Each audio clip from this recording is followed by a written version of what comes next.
Hello guys, আমাদের আজকে ঘরে পিঠা বানানো হচ্ছে।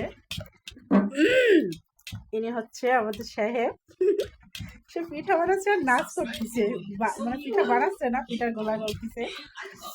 সন্ধ্যাবেলা এটা চালি ক্লিন করা হলো, গুঁড়ি করলাম, আর এটা হচ্ছে গোলা গোলানো হচ্ছে।